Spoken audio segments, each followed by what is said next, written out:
এবারের ঈদেও অনেকের স্বপ্ন বাড়ি যাবে না।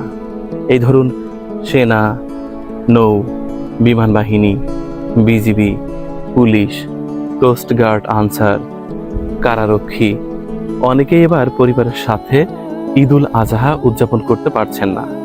কারণ তাদের দায়িত্ব দেশের অভ্যন্তরীণ নিরাপত্তা, পার্বত্য অঞ্চলের নিরাপত্তা, সমুদ্রের নিরাপত্তা, সীমান্তের নিরাপত্তা নিশ্চিত করা। অনেকের ছেলের স্বপ্ন ছিল বাবা ঈদে বাড়িতে এসে নতুন সাইকেল কিনে দেবে। মেয়ের স্বপ্ন ছিল নতুন জামার। বাবার চোখে স্বপ্ন, মায়ের চোখে আশা।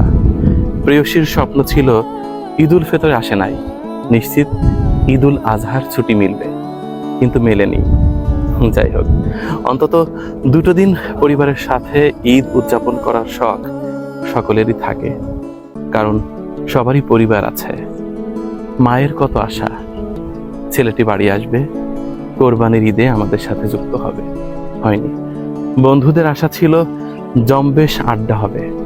পাড়ার মানুষ ভেবেছিল ছেলেটার সাথে অনেক দিন পর দেখা হবে, কিন্তু দেশের স্বার্থে ছুটি মেলেনি। কারণ সবার উপরে তো দেশ। সশস্ত্র বাহিনীর সদস্যরাই জানে ছুটি না পাওয়ার যন্ত্রণা কত।